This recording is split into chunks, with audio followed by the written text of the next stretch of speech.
స్వామి పరాభవ నామ సంవత్సరం అనగానే పరాభవము అంటే తెలుగులో అర్థం ఏంటిదమ్మా? ఓడిపోవడం కాదు. సో దీన్ని కూడా పాజిటివ్గా చెప్పేవాళ్ళు ఉన్నారు, బట్ మనం అట్లా చెప్పాం. నిన్న పైలట్ రోహిత్ రెడ్డి ఫామ్ హౌస్లో డ్రగ్స్ పట్టుబడింది. Pilot Rohit Reddy farm house మీద ఎస్ఓటి వాళ్ళు, ఈగల్ టీం వాళ్ళు దాడి చేసినప్పుడు దాంట్లో ఒక తెలుగుదేశం ఎంపీ. కర్మని ఎవరు మార్చలేరు కదా, అది ఎలా మారుతుంది? మీ ఇంట్లో పెద్దవాళ్ళకి ఎవరికైనా హార్ట్ అటాక్ వచ్చింది, కర్మని మార్చలేమని బెడ్ మీద వండ పెడతావా, హాస్పిటల్ తీసుకుపోతావా? ఖచ్చితంగా తీసుకెళ్తాం. తీసుకుపోవద్దు కదా మరి, నువ్వు చెప్పేదాని ప్రకారం. మాకు నరదిష్ట ఎక్కువగా ఉంది, మాకు ఏం చేసినా కలిసి రావట్లేదు. మగవాళ్ల జాతకంలో శుక్రుడు రాహు కలిసి ఉండడం, మెయిన్ పరాభవ నామ సంవత్సర రాశి ఫలాలు. ఉగాది తర్వాత ఒక పెను సంచలనమైనటువంటి నిర్ణయం ద్వారా వెంకటేశ్వర స్వామి వారు ఆదాయ వ్యయాలు ప్రామాణికం కాదు, జనరల్ ప్రామాణికం కాదు. ప్రేక్షకులందరికీ పరాభవ నామ సంవత్సర ఉగాది శుభాకాంక్షలు. ఉగాది అనగానే అందరికీ రాశి ఫలాలు, ఉగాది పంచాంగం ఎంత బాగా గుర్తొస్తుందో, ఏ ఆస్ట్రాలజర్ రాశి ఫలాల గురించి చెప్పినా వేణుస్వామి రాశి ఫలాలు ఏం చెప్పారు, అసలు నెక్స్ట్ ఇయర్ ఎలా ఉండబోతోంది అని చెప్పి ఎంతమంది ఆస్ట్రాలజర్స్ గురించి వెతికినా వేణుస్వామి ఏం చెప్పారు అని వెతికే వాళ్ళు చాలామంది ఉన్నారు. సో మీ జీవితంలో జరిగే మంచి కన్నా చెడును ముందుగా మీరు తెలుసుకోండి అని చెప్పిన ఏకైక ఆస్ట్రాలజర్ వేణుస్వామి గారు. సో ఈ పరాభవనామ సంవత్సరం రోజున, ఉగాది రోజున నేను వేణుస్వామి గారితో ఉన్నాను. ఈ పరాభవనామ సంవత్సరం ఎవరికి బాగుంటుంది, ఎవరికి బాగుండదు అనే విషయాలు ఇన్ డీటెయిల్గా తెలుసుకుందాం. నమస్తే స్వామి. నమస్తే తల్లి. ఓం నమో వెంకటేశాయ. వెంకటాద్రి సమం స్థానం బ్రహ్మాండే నాస్తి కించన, వెంకటేశ సమోదేవో నా భూతో నా భవిష్యతి. వీక్షకులందరికీ కూడా శ్రీ పరాభవనామ సంవత్సర ఉగాది శుభాకాంక్షలు. ఈ సంవత్సరం అంతా కూడా గ్రహాల కదలిక ఎలా ఉన్నా మీ అన్ని రాసుల వారికి అనుకూలంగా జరగాలని వెంకటేశ్వర స్వామి వారిని ప్రార్థిస్తూ ఓం నమో వెంకటేశాయ. స్వామి పరాభవ నామ సంవత్సరం అనగానే పరాభవం అంటేనే ఓడిపోవడం. పరాభవము అంటే తెలుగులో అర్థం ఏంటిదమ్మా? ఓడిపోవడం కాదు. కాదు, అవమానముతో కూడిన ఓటమి. అది ఉత్త ఓటమి కాదు. Okay okay. ఓటమి అనేది చాలా సింపుల్ గా ఉంటుంది. ఒక్కరంతో ఓడిపోయిన ఓటమే, 100 రన్లతో ఓడిపోయిన ఓటమే. కానీ పరాభవము అంటే భయంకరమైన ఓటమి లేదా అవమానముతో కూడిన ఓటమి అని అర్థం. ఓకే. సో దీన్ని కూడా పాజిటివ్ గా చెప్పే వాళ్ళు ఉన్నారు, బట్ మనం అట్లా చెప్పాము. దీంట్లో కూడా ఏదో అర్థం తీసి దీనికి ఏదో కలిపి, అందుకనే మనకు శాస్త్రం ఏం చెప్పిందంటే ముందు స్త్రీ అనమన్నది. అందుకని ఏ ప్రభవాది షష్ఠీ సంవత్సరాల మధ్యే అంటే ప్రభవ నుండి షష్ఠీ సంవత్సరం 60 సంవత్సరాల మధ్యలో వచ్చే ఏ ఉగాదినైనా శ్రీ పరాభవనామ సంవత్సరము అని అన్నారు. అంటే మనం మంచి కోరుకోవాలి, శ్రీ యాడ్ చేసి. నిన్న రాత్రి నేను ఒక బ్రహ్మోత్సవానికి పోతే అక్కడ ఒక పండితుడు వచ్చి చెప్తున్నాడు, పరాభవము అంటే అందరు అనుకుంటున్నట్టు చెడే కాదు మంచి కూడా ఉంది అని చెప్తున్నాడు. అంటే ఆయన ఉద్దేశం ఏంటంటే దాంట్లో కూడా మంచి చెప్పాలి జనాలకు అనే ఉద్దేశం. అంటే కారణం ఏంటంటే చెడు చెప్పడానికి భయపడే వాళ్ళు మంచిని ఎత్తుక్కుంటారు. సో పరాభవము అంటే వెరీ క్లియర్. దీనికి వేరే వాళ్ళు పండితులు చెప్పేటువంటిది మనం వినొద్దు, నేను చెప్పేది కూడా వినొద్దు. గూగుల్ చాట్లో కానీ దాన్ని ఏమంటారు చాట్ జీపీటీ కానీ దాంట్లో ఓపెన్ చేసి చూసుకుంటే తెలుగులో పరాభవము అని కొడితే క్లియర్గా అర్థం వాళ్ళకే వస్తుంది. సో అవమానముతో కూడిన ఓటమి. అండ్ ఇంకొకటి పరాభవము నామ సంవత్సరం అనగానే ఏ రాశికి బాగుంటుంది, ఏ రాశికి బాగుండదు అని చెప్పే ముందు నిన్న పైలట్ రోహిత్ రెడ్డి ఫామ్ హౌస్లో డ్రగ్స్ పట్టుబడింది. సో ఒక ఎంపీ పాజిటివ్. ఇవాళ డేటు 15 మార్చ్ మనం చేస్తున్నాం ఇంటర్వ్యూ ఉగాదికి. నిన్న నైట్ 14వ తేదీ రాత్రి 9:30కు pilot Rohit Reddy farm house మీద ఎస్ఓటి వాళ్ళు, ఈగల్ టీం వాళ్ళు దాడి చేసినప్పుడు దాంట్లో ఒక Telugu Desam MP, Eluru MP, Telugu Desam MP Putta Mahesh Yadav and pilot Rohit Reddy. అంటే ఈ డ్రగ్స్ పార్టీలోనే ఇప్పటికే, అంటే మనం ఉగాది స్టార్ట్ అవ్వక ముందే కొంతమంది పేర్లు బయటకు వచ్చాయి. ఆ పేర్లలో నుంచే మనం పేర్లను తీసుకొని ఈ రాశి వాళ్ళకి బాగుండదు బాగుంటుంది అని చెప్పి. ఎవరికి పరాభవము? నీ ఉద్దేశం ఏంటంటే పరాభవనామ సంవత్సరము ఎవరికి పరాభవము అని అడుగుతున్నావు. సో ఎవరికి పరాభవము అంటే సింహరాశి వారికి. ఎం అనే లెటరు మీరు ఎవరైనా పంచాంగం చేతిలో పెట్టుకొని నామనక్షత్రాన్ని చెక్ చేసుకోండి. ఎం అనే letter including media, including Mahesh, M అనే లెటరు సింహరాశి. సింహరాశికి అష్టమశని నడుస్తోంది. ఆర్ అంటే తులారాశి, రోహిత్ రెడ్డి. సో నిన్న దొరికినటువంటి ఇద్దరిలో ఒకళ్ళు సింహరాశి, ఒకళ్ళు తులారాశి. ఎవరో శ్రవణ్ అనే వ్యక్తి దొరికినాడు, అతనిది కుంభరాశి. అలాగే రితేష్ రెడ్డి అని ఇంకో అతను దొరికినాడు, అతనిది తులారాశి. అంటే ఈ సంవత్సరము ఎవరికి పరాభవము అంటే మేషరాశి, ఓకే, సింహరాశి, తులారాశి, ఓకే, ధనుస్సు రాశి, కుంభరాశి, మీనరాశి. ఓకే. సో వీళ్లకు పరాభవము. ఇంకొక ముఖ్యమైన విషయం ఏంటంటే ఎవరికి పరాభవము అంటే ఎక్కడైతే పవర్ ఉంటుందో, ఎక్కడైతే మనీ ఉంటుందో, ఎక్కడైతే పేరు ప్రఖ్యాతులు ఉంటాయో ఈ ముగ్గురికి పరాభవం ఈ సంవత్సరం. అంటే మీరు అన్నట్లుగా జనాకర్షణ ధనాకర్షణ ఉన్న వాళ్ళందరికీ కూడా అంటే పరాభవం. సెలబ్రిటీస్ సెలబ్రిటీ స్టేటస్ ఉన్న వాళ్ళకి. ఇంక్లూడింగ్ బిచ్చగాళ్ళ ప్రెసిడెంట్. ఓకే. అంటే వాడు కూడా సెలబ్రిటీ కదా. అవును. ఇప్పుడు బిచ్చగాళ్ళ ప్రెసిడెంట్ కూడా సెలబ్రిటీయే. సో ఇక్కడ సెలబ్రిటీస్ అంటే ఇన్ఫ్లుయెన్సర్స్, సోషల్ మీడియా ఇన్ఫ్లుయెన్సర్స్ అవ్వచ్చు, వాడు ఫేస్బుక్ అవ్వచ్చు, యూట్యూబ్ అవ్వచ్చు, ఏదైనా ఇన్ఫ్లుయెన్సర్. కంప్లీట్ గా ఎం అంటే మీడియా కాబట్టి మొత్తం వచ్చేస్తుంది. అంటే నేను అనేది ఒక మీడియా అంటలేను. ఇప్పుడు ఉదాహరణ, ఇప్పుడు లెటర్స్ తీసుకుంటే, ఇంగ్లీష్ లెటర్స్ తీసుకుంటే ఏ పేరు మీద, సి పేరు మీద, M, S, R, D. Okay. So ఇవన్నీ కూడా నేను చెప్పే పాయింట్లు ఏవైతే ఉన్నాయో ఈ లెటర్స్లో అందరికి వీళ్ళ దగ్గర హోదా, డబ్బు, సెలబ్రిటీ స్టేటస్ ఉంటే వాళ్ళకి సమస్య. కారణం ఏంది అంటే పరాభవనామ సంవత్సరానికి అధిపతి అంటే రాజు గురువు. గురువు అంటే పిఆర్ని ఇచ్చేవాడు. పిఆర్ అంటే పబ్లిక్ రిలేషన్ కాదు, పబ్లిక్లో విపరీతమైనటువంటి రెస్పాన్స్. సో జనాల వశీకరణ. ఎవరికైతే విపరీతమైన పేరు ప్రఖ్యాతులు ఉంటాయి వాళ్ళు ఇన్స్టాగ్రామ్ సెలబ్రిటీస్ అవ్వచ్చు, సోషల్ మీడియా సెలబ్రిటీస్ అవ్వచ్చు, మీడియా సెలబ్రిటీలు అవ్వచ్చు. సో అట్లనే ప్రతి ప్రొఫెషన్లో ఇప్పుడు పెద్ద పెద్ద దేవాలయాల్లో పంతులు ఉంటారు, వాళ్ళకు ఎక్స్ట్రీమ్ పేరు ప్రఖ్యాతులు ఉంటాయి. వాళ్ళు అంటే ఎక్కడైతే వీళ్ళు సెలబ్రిటీ హోదా జనాలు సెల్ఫీలు దిగుతారో వాళ్లకు ఈ సంవత్సరం సమస్యలు ఉంటాయి. సో స్టార్టింగ్ అబ్జర్వ్ చేస్తే వీళ్ళు తప్పు చేసిర్రా, తప్పు చేయలేదా. ఇప్పుడు నిన్న పైలట్ రోహిత్ రెడ్డి విషయంలో జరిగింది, తప్పు జరిగింది అంటే జరిగిందా జరగలేదా మనకు అనవసరము. 1 వీక్ మీడియాకు ఫుడ్, మార్నింగ్ బ్రేక్ఫాస్ట్, మధ్యాహ్నం లంచ్, నైట్ డిన్నర్, అవమానంతో కూడిన పరాభవం. సో ఇప్పుడు ఆడ ఏం రిజల్ట్ వస్తుంది అనేది పక్కన పెడితే వీళ్ళు వేసుకునే మామూలుగా ఉండదు, మెంటల్ స్ట్రెస్ ఎక్కువ ఉంటుంది. సో నేను అనేది అది. సో ఇది ఈ సంవత్సరం ఉండబోతా ఉంది. సో కాదేది దీనికి అనర్హం నేను అనేది. అందుకని డబ్బున్న వాళ్ళు, పేరు ప్రఖ్యాతులు ఉన్నవాళ్ళు, హోదా ఉన్నవాళ్ళు వీళ్ళు జాగ్రత్తగా ఉండాలి. గవర్నమెంట్ ఉద్యోగస్తులు, బ్యూరోక్రాట్స్ ఉన్నారు, వాళ్ళు ఏసీబీ, సిబిఐ కేసులలో దొరకవచ్చు. వ్యాపారస్తులు ఉన్నారు, వాళ్ళు ఈడీ కేసులు, కమర్షియల్ ట్యాక్స్, ఇన్కమ్ ట్యాక్స్ కేసులలో దొరకవచ్చు. అట్లనే ఇట్లాంటి డ్రగ్స్ పార్టీలలో దొరకవచ్చు. అంటే నేను ఒక ఎగ్జాంపుల్ చెప్తా. నాకు తెలిసిన ఒక సంఘటన, వరంగల్లో ఒక ఇన్సిడెంట్ జరిగింది. అప్పుడు ఎన్కౌంటర్లో ఒక 3 పిల్లల్ని చంపేసారు యాసిడ్ పోసినందుకు. అప్పుడు ఏం జరిగింది అంటే 2 అబ్బాయిలు యాసిడ్ పోద్దామని, అమ్మాయి మీద యాసిడ్ పోద్దామని ప్రిపేర్ అయ్యిండ్రు. బట్ ఎవరినైతే 3వ పర్సన్ ఎక్కించుకురో వానికి తెలియదు. వాడిని జస్ట్ బండి మీద కూర్చొని తీసుకొని వెళ్ళిపోయారు వాళ్ళు. అంటే వాడికి ఏం తెలియదు పాప. మరి ఇక్కడ దాకా పోయేద్దాం రారా అంటే వాడు బండి ఎక్కిండు. నేను అనేది అట్లాంటి ఇన్సిడెంట్ జరుగుతాయి. అంటే మనము అక్కడ ఏదో సంచలనం జరగబోతా ఉంది అనుకోకుండా మనం పోయి అక్కడ ఇరుక్కుంటాం. వాళ్ళ ప్రమేయం లేకుండా. దీన్నే జాతకం అంటారు. దీనే జాతకం. మనం చేయాల్సిన మర్డరో మానభంగమో చేయాల్సిన పని లేదు.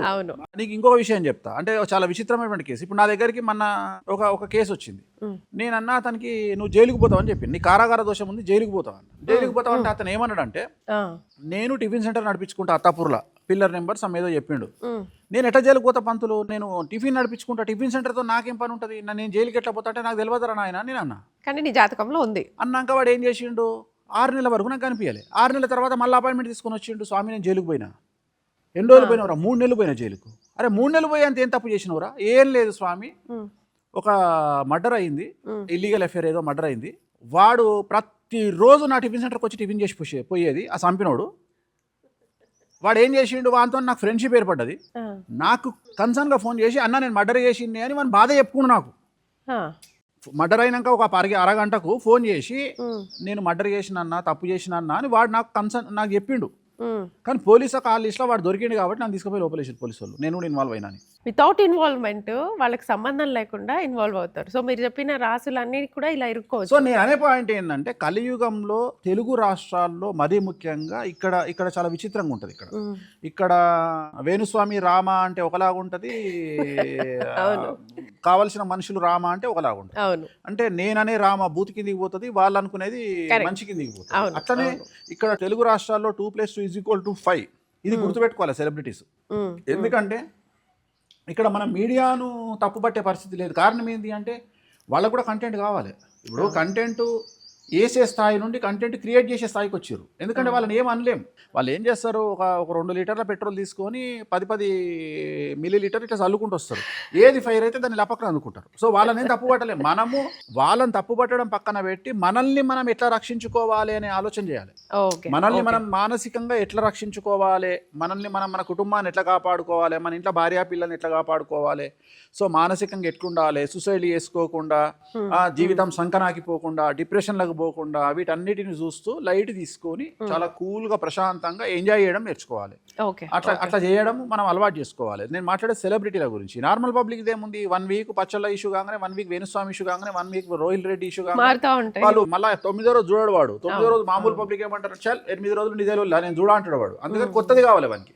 సో పబ్లిక్ ఒక సైకోయిజం అనేది తెలుగు రాష్ట్రాలలో వచ్చేసింది. పబ్లిక్ అంటే ఎంటర్టైన్మెంట్, అది కూడా నిజాలు కాదని తెలుసు వాళ్ళకు, బట్ దే వాంట్ ఎంటర్టైన్మెంట్. అంటే నేను అనేది ఏంటంటే న్యూస్ ఛానల్స్ న్యూస్ని ఇచ్చే స్థాయి నుండి ఎంటర్టైన్మెంట్ ఇచ్చే స్థాయికి పోయినాయి. సో అందుకని చాలా డిఫరెంట్గా వెళ్తుంది సమాజం. సో ఈ సమాజంలో ఎవరైనా కాదేది విమర్శకు అనర్హం, కాదేది అరెస్టుకు అనర్హం.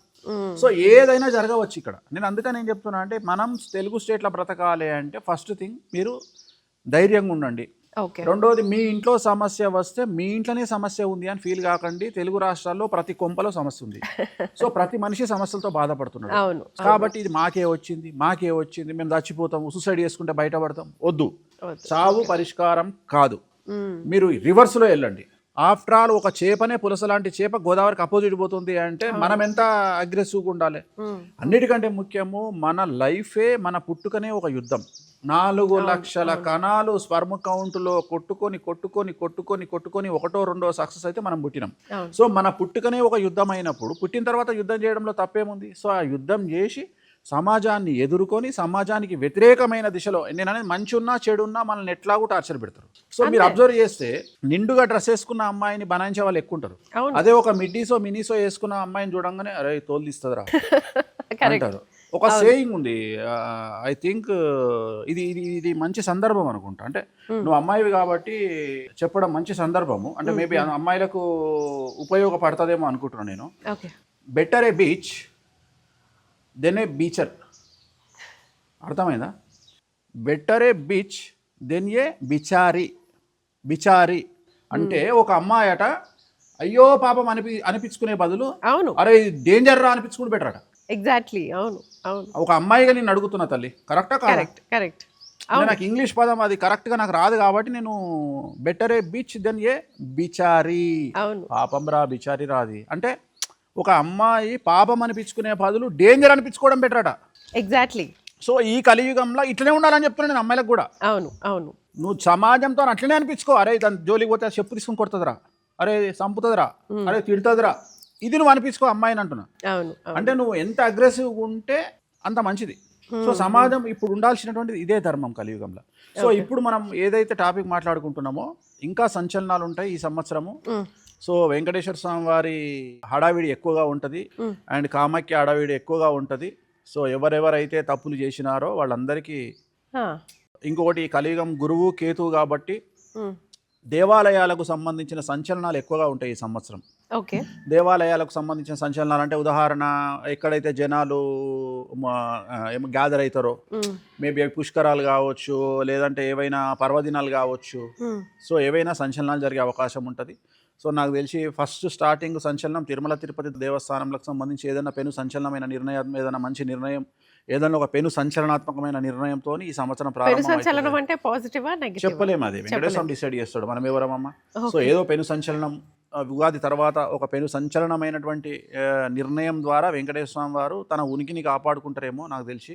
అట్లనే కామాఖ్య అమ్మవారు కూడా ఏదైనా పెను సంచలనం ద్వారా ఒక నిర్ణయాన్ని కాపాడుకునేటువంటి అవకాశం ఉంది. సో ఆమె ఉగ్రదేవత.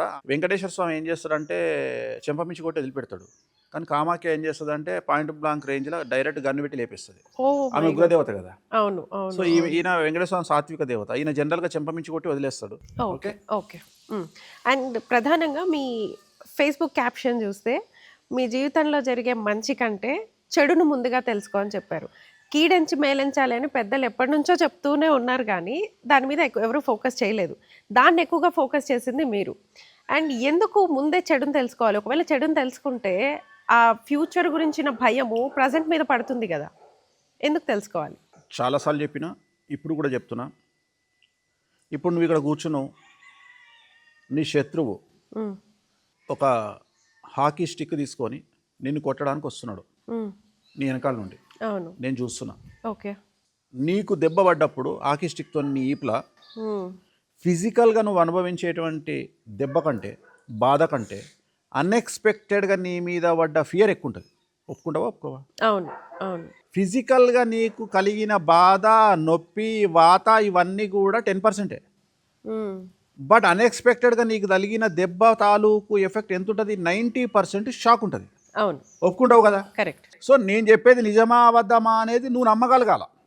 నువ్వు నమ్మినప్పుడు నన్ను ఏమంటావు? నిజమే గురువు గారు, వాడు వస్తుండా, మరి నన్ను ఏం చేయమంటారు అంటే, ఏం లేదమ్మా నీకు నేను మంచి గైడెన్స్ ఇస్తా అంట అని వాడు స్టిక్ను కొట్టే విధానాన్ని బట్టి నీకు మెడ మీద తగులుతుందా, ఈపల తగులుతుందా అని చెప్పి ఏం చేస్తా అంటే, కుర్చీ మీద ఉన్నావు, ఒంగు టక్కుమని చెప్తా. ఓకే. నువ్వేం చేస్తావు? ఒంగుతావు. ఒంగినప్పుడు దెబ్బ మిస్ అవుతుంది. ఆ లోపు మనం అలర్ట్ అయిపోతాం. అయిపోయింది. నేను అనే పాయింట్ ఏంటంటే, దీంట్లో కుంపలు మునిగేది ఏముంది, ఇలా భయపెట్టడం ఏముంది? వేణుస్వామిని విమర్శించడం కాకపోతే అంతే కదా, అయిపోయింది, ఆన్సర్ వచ్చింది. అంటే ఎక్కడైతే సమస్యలు ఉంటాయో అక్కడ నీకు పర్ఫెక్ట్ ఆన్సర్ ఇవ్వడము, పర్ఫెక్ట్ నిన్ను గైడ్ చేయడము ఒక జ్యోతిష్యుడుగా నా లక్షణము, నా వృత్తి. నేను బ్రతికేదే దానికోసం కదా. అవును, నేను చెప్పాల్సిందే, నీకు డైవోర్స్ అవుతుంది, నీ భర్తతో జాగ్రత్తగా ఉండు, నీకు పీసీఓడి ప్రాబ్లం వస్తుంది, హార్మోనల్ ఇన్బ్యాలెన్స్ వస్తుంది, నీకు థైరాయిడ్ క్యాన్సర్ వస్తుంది, నీకు బ్రెస్ట్ క్యాన్సర్ వస్తుంది, మొగోడైతే నీకు ప్రోస్టేట్ క్యాన్సర్ వస్తుంది, నువ్వు చేసే ఎదవ పనుల వల్ల నీ పెన్లాం నేను చెప్పుతోని కొట్టిపోతుంది. ఇవి కదా నేను చెప్పాల్సింది. బెట్టింగ్ యాప్లకు పోకు, సర్వనాశనం అయిపోతావు, క్రికెట్ బెట్టింగ్లకు పోతున్నావు, సంకనాకి పోతావు.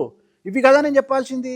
ఓకే. ఒక మనిషిని రక్షించాల్సింది కదా నా వేణుస్వామి అనేటువంటి పని. సొల్లు చెప్పాల్సింది నేనేమి మోటివేషనల్ స్పీకర్ను కాదు. ఓకే, మీరు చెప్పినది ఎగ్జాక్ట్లీ కరెక్ట్. ఎందుకంటే చాలా మంది ఆస్ట్రాలజర్స్ మనం జాతకాలు చూపించినప్పుడు చాలా బాగుంది తీసుకెళ్ళిపోండి, చాలా బాగుంది అని చెప్తారు, బట్ అది జరగదు. కొంతమంది అమ్మాయిల గురించి నేను చెప్తా. ఒక అమ్మాయి నా దగ్గరకు వచ్చి కూర్చుంటుంది నా ముందు. ఏమనుకుంటున్నావు తల్లి, నేను సినిమా హీరోయిన్ అవుతా. సెకండ్ ఆప్షన్ లేదు, ఇక డైరెక్ట్ సినిమా హీరోయినే. నేను జాతకం చూసి, నీ జాతకంలో శుక్రుడు రవి నీచంలో ఉన్నారు, నువ్వు 100% హీరోయిన్ కాదు అని నేను చెప్తా. అవలేమంటారు. ఎప్పుడైతే నువ్వు హీరోయిన్ అవ్వలేదు అని అంటానో ఆ పిల్లకు నేను ఒక విలన్ లాగా కనిపిస్తాను. నా ఉద్దేశం ఏంటంటే, నువ్వు హీరోయిన్గా అవ్వలేవు అంటే నువ్వు ఆల్టర్నేటివ్ వెతుక్కు అన్న ఉద్దేశం ఇక్కడ. కరెక్ట్. నీకు సినిమా ఇండస్ట్రీ సెట్ కాదు అనగానే నువ్వేం చేయాలి? సినిమా ఇండస్ట్రీ సెట్ కాకపోతే ఇమ్మీడియట్గా యూటర్న్ తీసుకొని ఇంకెటో వెళ్ళిపోవాలి. నువ్వు ఒక సాఫ్ట్వేర్ కంపెనీయో, ఎంటర్ప్రెన్యూరో, వ్యాపారమో, బోటిక్కో ఏదో చేసుకోవాలి.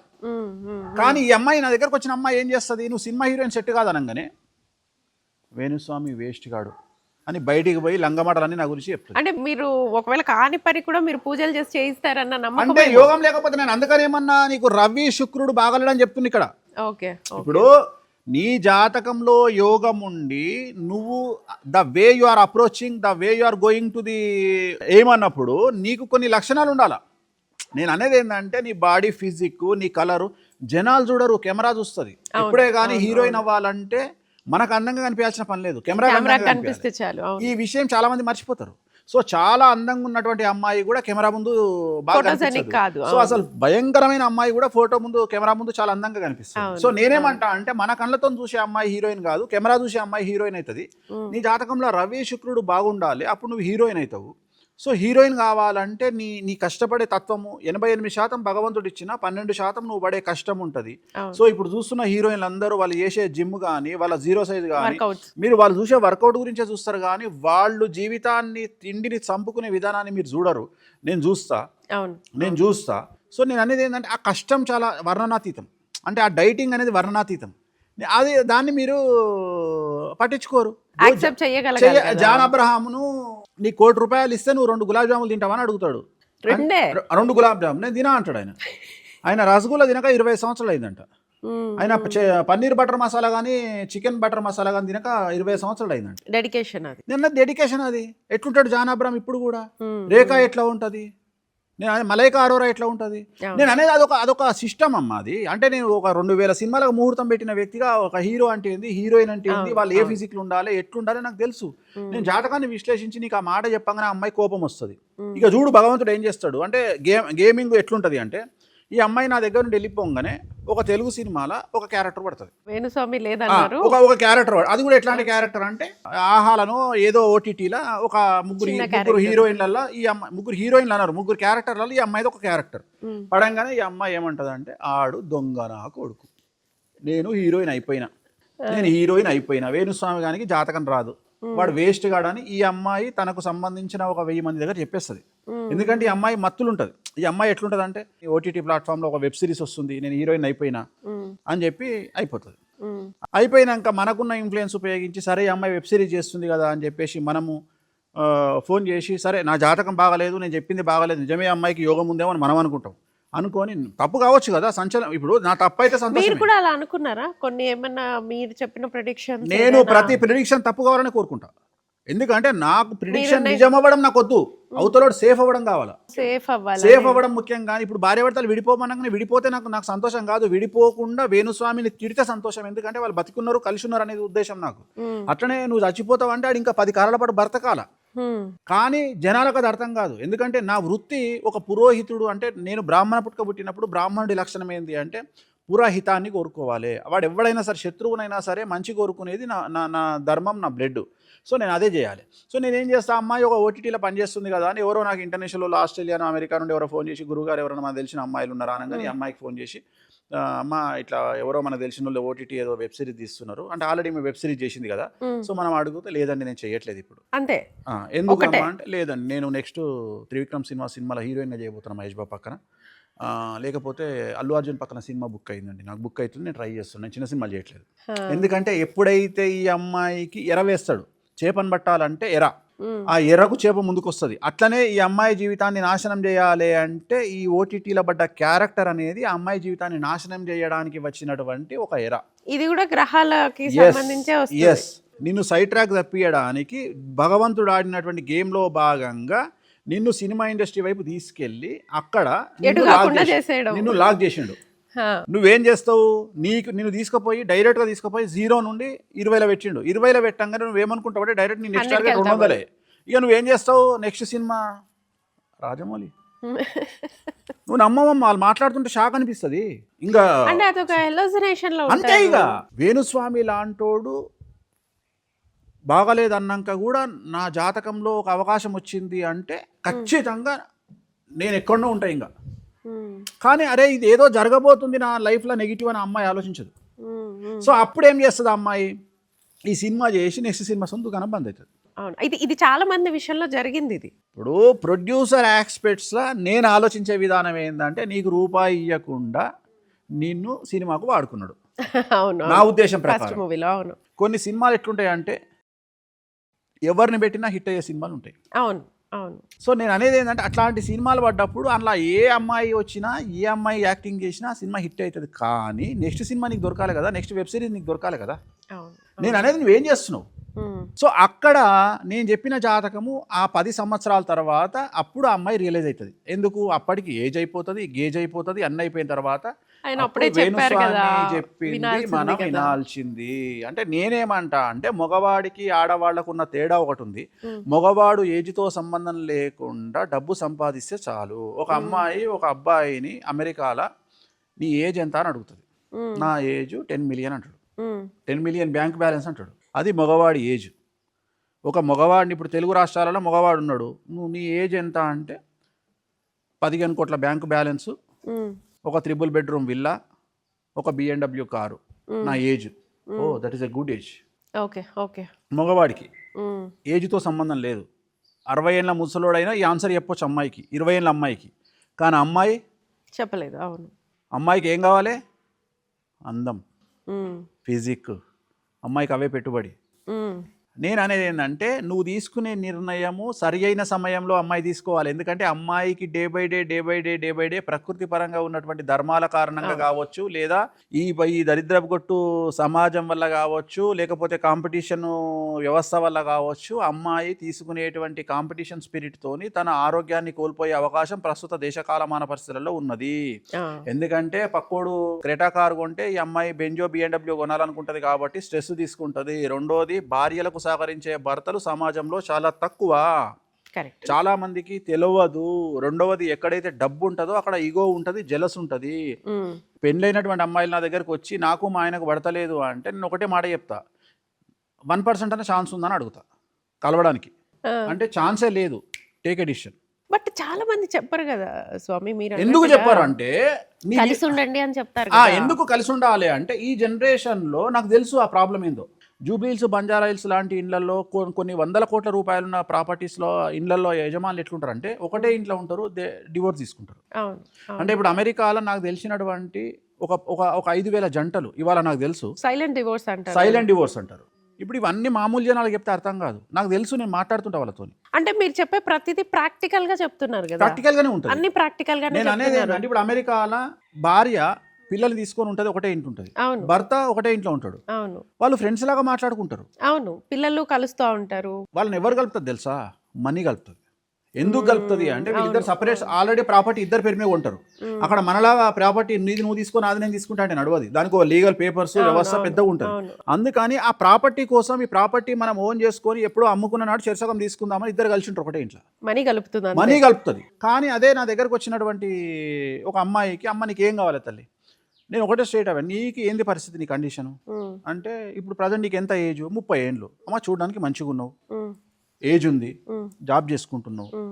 ఇవాళ నువ్వు సమాజం కోసమో, నీ తల్లిదండ్రుల కోసమో, లేకపోతే నీ పిల్లల కోసమో నువ్వు కాంప్రమైజ్ ఉన్నావు. ఇట్లనే ఈ సిచ్యువేషన్ ఇంకో 8 ఏళ్ళు జరిగింది అనుకుందాం, హెల్త్ ఇష్యూస్ వచ్చి 8 ఏళ్ళు ఇట్లనే నడిచింది అనుకుందాం. అంటే 8 ఏళ్ళే ఎందుకు అని నువ్వు అడగొచ్చు. నేనేం చేస్తా అంటే ఇప్పుడు ఉదాహరణ, ఇప్పుడు ఈ రోజు మనం 2026లో ఉన్నాము, 2030లో మిథున రాశికి ఏలినాటి శని వస్తుంది. 30లో 2033లో కర్కాటక రాశికి ఏలినాటి శని వస్తుంది. 2035లో సింహరాశికి ఏలినాటి శని వస్తుంది. సో ఏలినాటి శని వచ్చినప్పుడు ఈ డివోర్స్ అవుతాయి. అదేదో ఇప్పుడే తీసుకోవాలి. నేనేమంటా అంటే 8 ఏళ్ళ వరకు ఇది సాగుతూనే ఉంటది. ఈ సాగి సాగి సాగి నీ ఏజ్ పోతుంది, గేజ్ పోతుంది, ఫైనాన్షియల్గా నువ్వు వాడిని నమ్ముకొని నీ పైసలు తీసుకుపోయి వానికి పెట్టి వీక్ అవుతావు. అప్పటికి మళ్ళీ నువ్వు జీరో నుండి స్టార్ట్ చేయాలి. అందుకని ఏమంటా, టేక్ డివోర్స్. Sharp answer. ఎందుకంటే ఇది నా చెల్లో, నా అక్కనో, నా రక్త సంబంధీకులో ఉంటే ఎంత జాగ్రత్తగా ఆలోచించి నిర్ణయం తీసుకోవాలనో ఎదుటి వ్యక్తి మీద కూడా అంతే జాగ్రత్తగా ఆన్సర్ చేయాలి. నా మీద ఒక కుటుంబం ఆధారపడి ఉంది, నా మీద ఒక విడాకులు అనేటువంటి విషయం చాలా పెద్ద విషయం, చావుతో సమానం నా దృష్టిలో.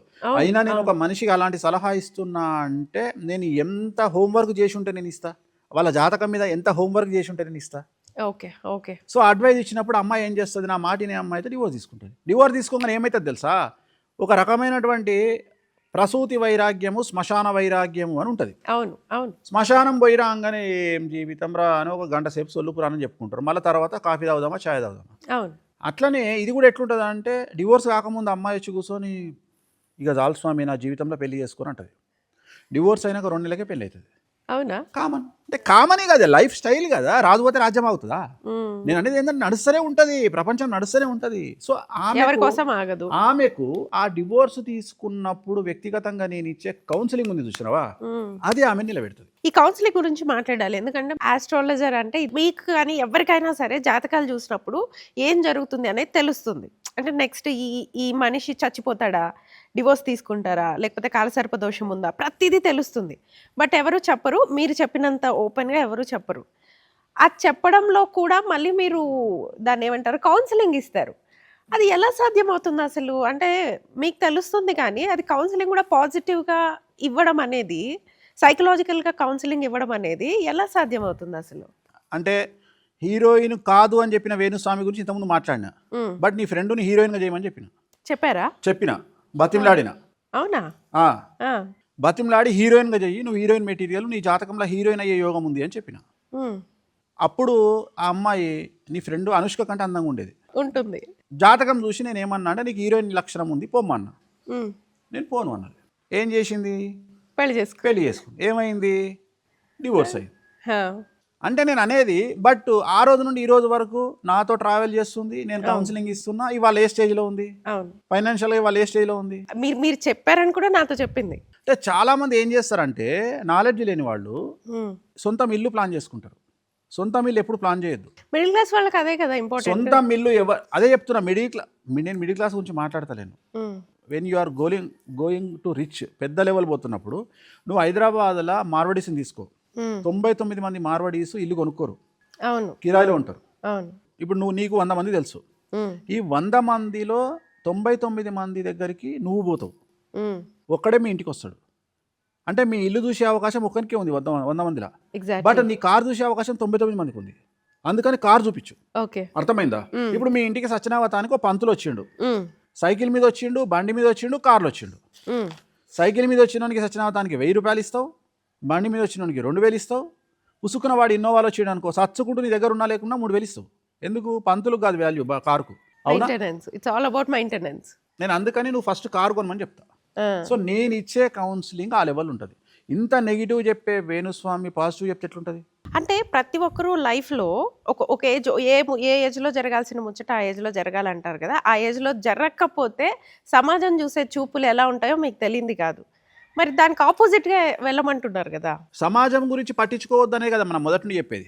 మనం చెప్పేది రెండే చెప్తాము. వేణుస్వామి చెప్పేవి రెండే చెప్తాడు. మనీ అండ్ షీకి ఇంపార్టెన్స్ కలియుగంలో. మనీ అంటే డబ్బు, షీ అంటే అమ్మాయి.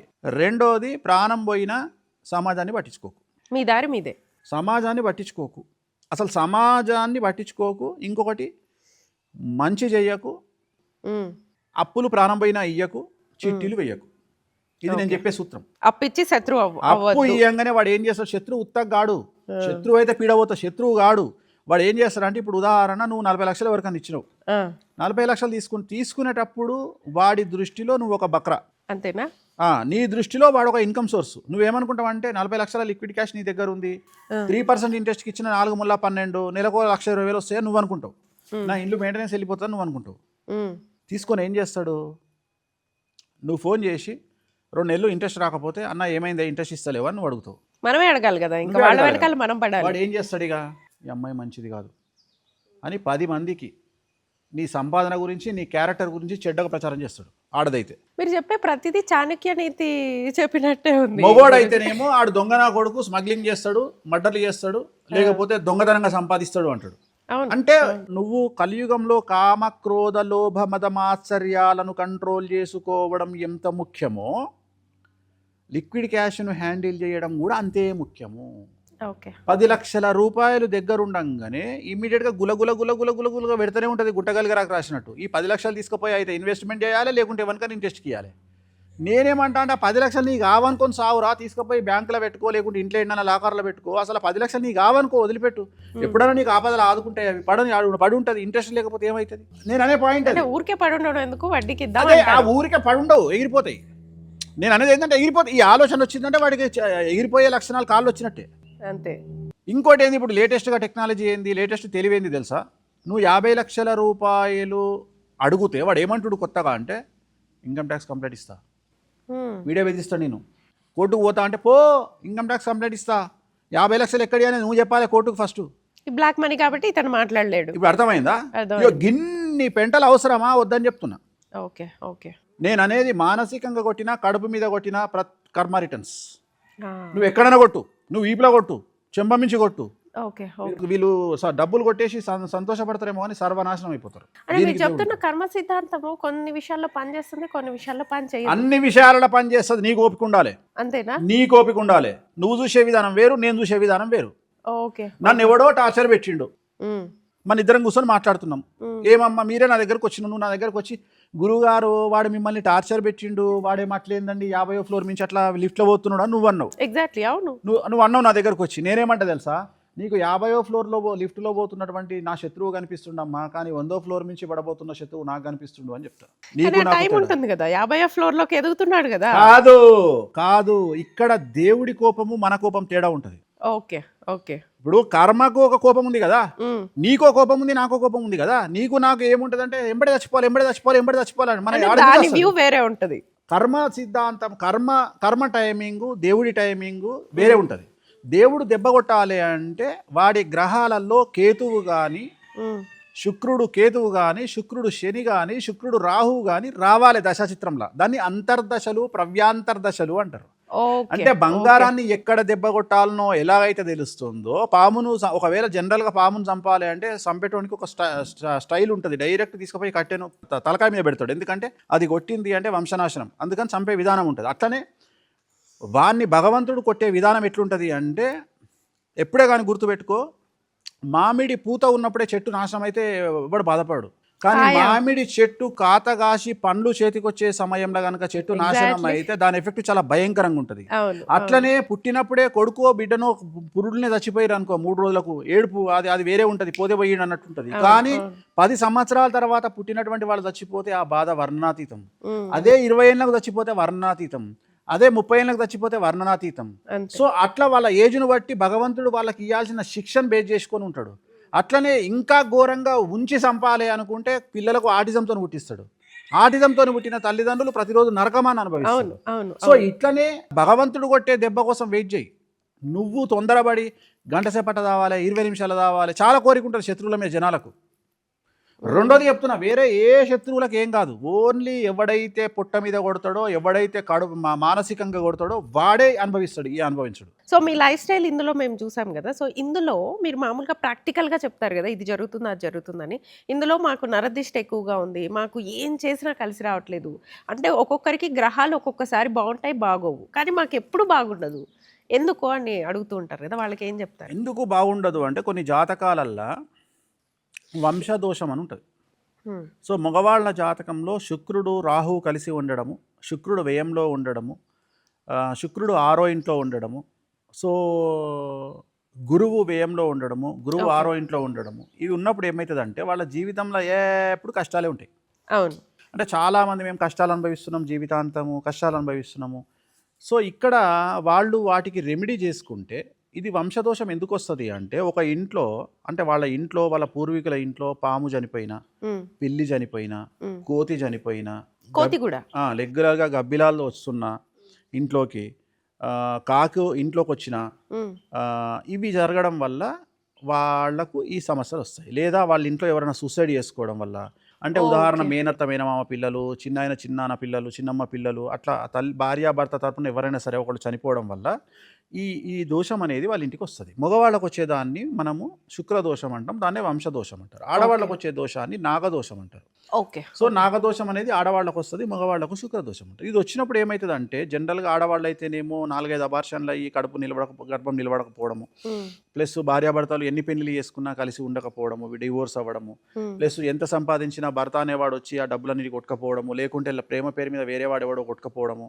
అట్లనే మగవాళ్ళు అయితే వాళ్ళు ఎంత సంపాదించినా కానీ రోగాల పేరు మీద, తల్లిదండ్రుల పేరు మీద, లేకపోతే ఏదో క్రానిక్ డిసీజ్, కిడ్నీ ఫెయిల్యూర్, వాటి మీద డబ్బులు ఖర్చు పెడుతూ జీవితాన్ని నాశనం చేసుకోవడము. సో అందుకని వాళ్ళకి డబ్బులు వస్తాయి కానీ నిలబడవు. సో వాళ్ళకి సంబంధించిన కొన్ని రెమెడీస్ ఉంటాయి, ఆ రెమెడీస్ చేసుకోవడం వల్ల వాళ్ళ సమస్య నుండి బయటపడతారు. అంటే మీరు అన్నట్లుగా ఈ ప్రాబ్లమ్స్ ఉంటాయి కానీ వాళ్ళకి ఇదే రెమెడీ అని తెలియదు. మీరు అన్నట్లుగా అబార్షన్స్ అవుతాయి అన్నారు కదా, చాలా మందిలలో అబార్షన్ అయిన తర్వాత కూడా పితృదోషం వస్తుంది అని చెప్తారు కదా, అంటే అబార్షన్ అవ్వడమే దోషం వల్ల అవుతుంది. ఓకే, అబార్షన్ వల్ల పితృదోషం ఏర్పడదు, అబార్షన్ అవ్వడానికే దోషం కారణం. ప్రతిదీ అక్కడ దోషం ఉంటేనే ఇక్కడ ప్రాబ్లం ఉంటుంది. దాన్ని మనం అనలైజ్ చేయాల్సింది ఏంటంటే, నేను సింపుల్ పాయింట్ చెప్తాను నీకు. నువ్వు నీ సర్కిల్లో పేపర్ పెన్ పట్టుకొని ఒక 100 మంది అందగత్తెల పేర్లు రాసుకో నీ సర్కిల్లో. 90 మందికి డివోర్స్ అయ్యి ఉంటాయి, 90 మంది అన్హ్యాపీగా ఉంటారు, 90 మంది భర్తతో దూరంగా ఉంటారు. నువ్వు బెట్టు కడుతున్నా, నేను బెట్టు కడుతున్నా నీతోని, 90 మంది ఖచ్చితంగా వాళ్ళు అన్హ్యాపీ ఉంటారు. మళ్ళీ నేను చెప్తున్నా, ఇదే 100 మంది బిలో యావరేజ్ ఉన్న అమ్మాయిలను తీసుకో, భార్యాభర్తలు కలిసి రచ్చ చేస్తుంటారు, బాగుంటారు, అన్యోన్య దాంపత్యం సూపర్ ఉంటారు వాళ్ళు. ఎందుకు అట్లా? సో ఇంద్రుడు ఇచ్చిన శాపం.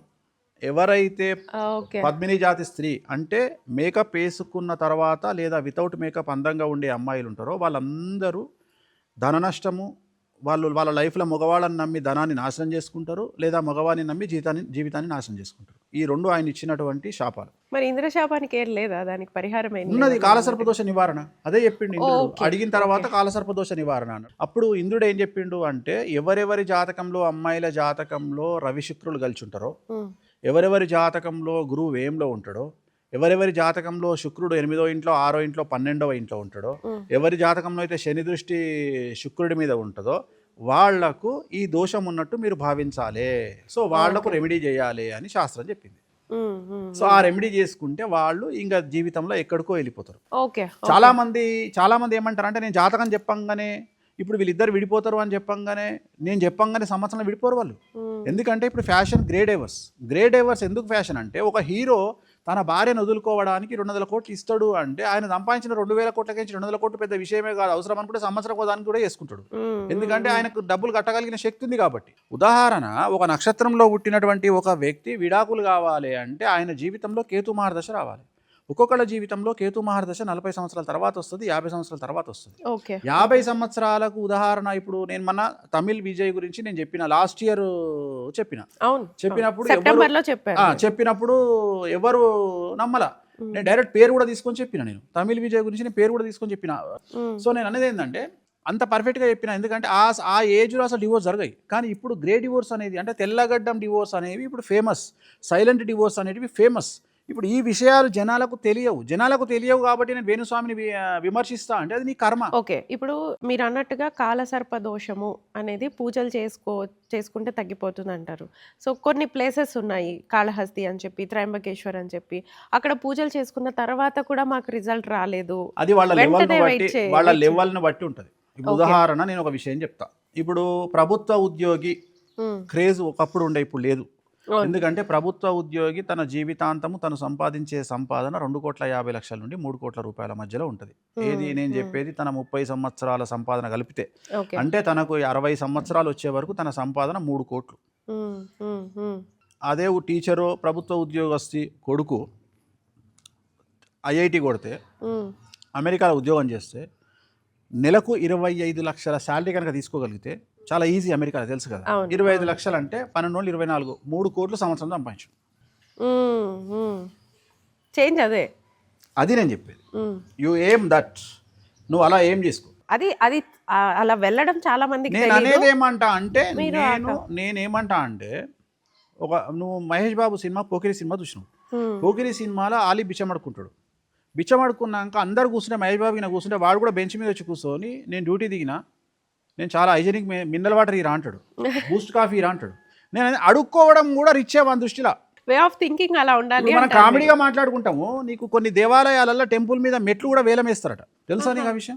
అంటే ఫస్ట్ మెట్టుకు ప్రయారిటీ వేరు, ఎందుకంటే అందరు అక్కడ వేస్తారు. అట్లా కొన్ని వేలాలు ఉంటాయి. బిచ్చగాళ్ళ దాంట్లో వాళ్ళు వేలం వేసుకుంటారు. బిచ్చగాళ్ళ దాంట్లో వేలం ఉంటుంది. అట్లనే కొన్ని సెంటర్లు, ఇప్పుడు జూబ్లీ హిల్స్ అనేది రిచెస్ట్ సెంటర్, చెక్ పోస్ట్.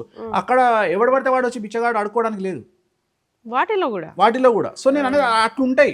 నేను అనేది ఏంటంటే, నువ్వు రిచ్గా పో, నువ్వు ఒక వ్యాన్ పెట్టుకో, లేకపోతే నువ్వు ఒక బండి పెట్టుకొని జూబ్లీహిల్స్ ఏరియాలో నువ్వు టిఫిన్లు అమ్ముకో, లేకపోతే నేను అనేది ఏంటంటే, నీ ఏం డబ్బు నువ్వు ఎవరిని మోసం చేయకుండా, డబల్ రిజిస్ట్రేషన్లు చేయకుండా, చిట్టీల పేరు మీద మోసం చేయకుండా, అప్పులు తీసుకొని మోసం చేయకుండా, నువ్వు ఏది చేసుకున్నా బ్రతుకు తెరువుకు, దట్ ఈస్ బిగ్గెస్ట్ లైఫ్లో బిగ్గెస్ట్ అచీవ్మెంట్. ఇప్పుడు చాలామంది, ఒక వ్యక్తి సపోజ్ మీరే ఉన్నారు, మిమ్మల్ని ఫాలో అయ్యే వాళ్ళు చాలామంది ఉంటారు, మిమ్మల్ని తిట్టుకుంటూ మిమ్మల్ని చూసేవాళ్ళు చాలామంది ఉంటారు, తిట్టుకుంటూనే ఉంటారు, కానీ మీరు చెప్పే రెమెడీస్ ఫాలో అవుతుంటారు. వాళ్ళని నేనే చాలా మందిని చూసాను. మీలాగా నిలబడాలి అంటే ఏ గ్రహం ఎక్కువగా? రాహు. సూపర్ ప్రశ్న. సో నాలాగా నిలబడాలి అంటే జాతకంలో రాహు ఉచ్చ ఉండాలి. రాహు ఉచ్చ. సో నాలాగా బ్రతకాలి అంటే, ధైర్యంగా బ్రతకాలి అంటే బగాలమ్మకిని పూజ చేయాలి. అంటే ఉగ్రదేవతలు కదా, ఇప్పుడు మీరు సాత్విక దేవతలు అని చెప్పారు. అవును, నేను నిన్ను ఇక్కడ ఉపాసన చేయమని చెప్పట్లా, ఆరాధించవచ్చు. ఇప్పుడు నీకు శత్రువు వచ్చిండు, నిన్ను టార్గెట్ చేస్తుండు, చక్కగా బగాలమ్మకి పో, పంచబలి పూజ ఉంటుంది, చేయించుకొని రా కామాఖ్యలో.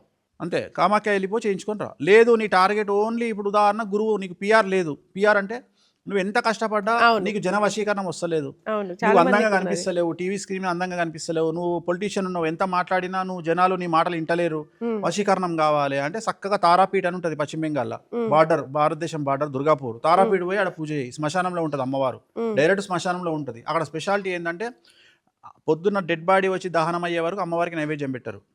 శ్మశానంలోనే ఉంటుంది అమ్మవారు. డెడ్ బాడీ దహనం అయ్యేంత, ఎవరైనా చనిపోయా శ్మశానానికి రావాలి కదా, ఒక డెడ్ బాడీ రావాలి కదా, వచ్చి దహనం స్టార్ట్ అయినాకనే అమ్మవారికి నైవేద్యం పోతుంది.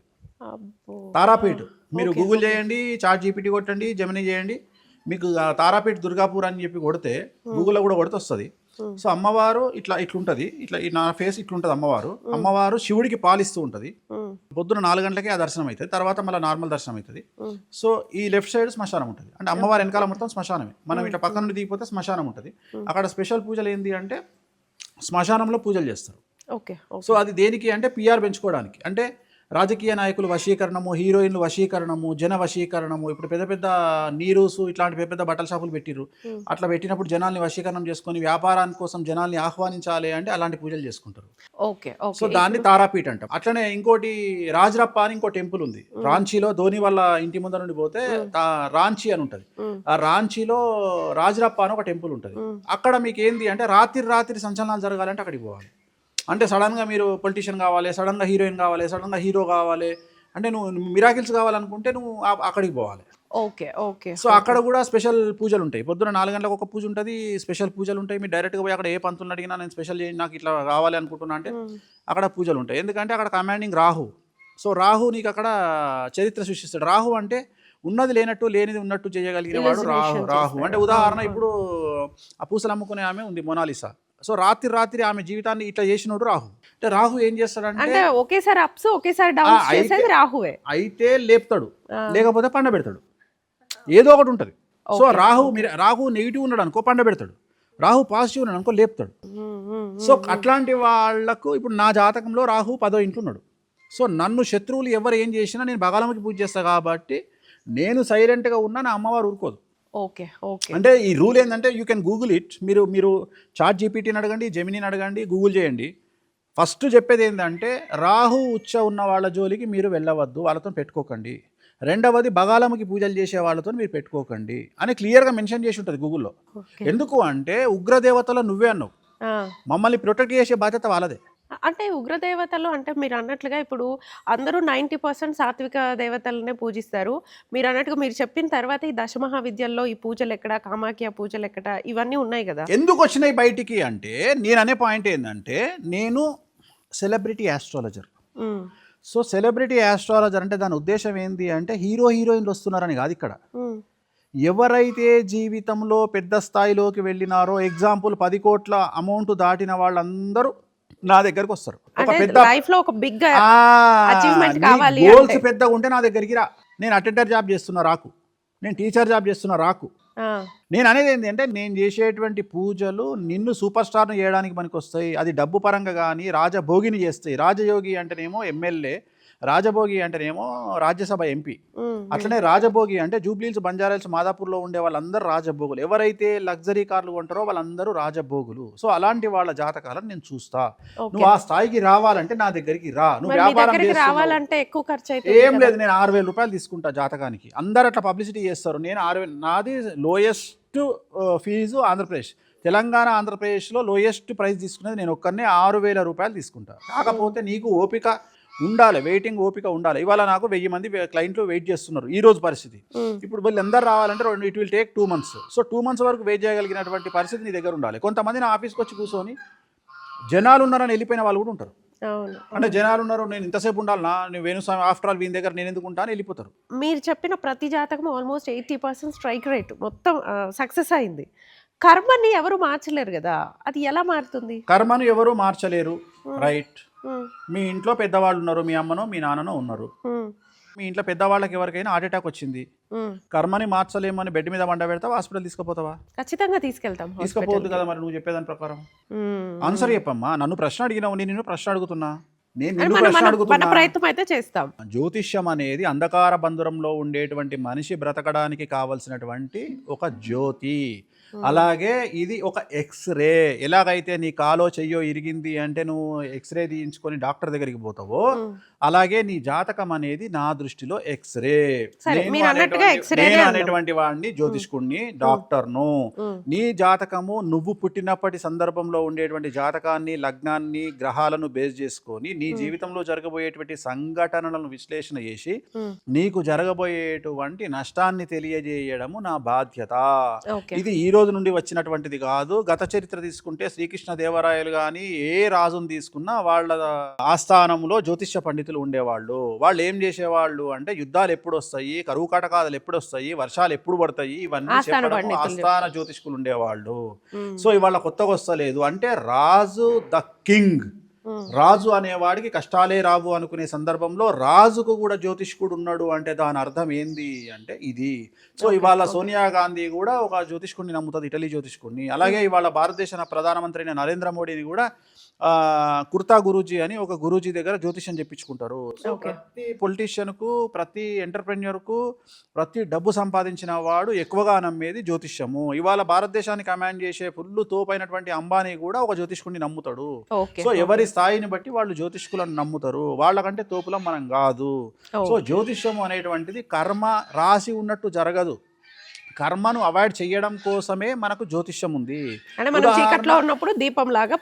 ఉదాహరణ నేను చేసేటువంటి రెమెడీస్ అన్నీ కూడా నీ జాతకంలో యోగం ఉంటే నువ్వు రాజయోగి రాజభోగి అవ్వడానికి పనిచేస్తాయి. అలాగే నీ జాతకంలో జరగబోయే చెడును అడ్డుకోవడానికి 90% పనిచేస్తాయి.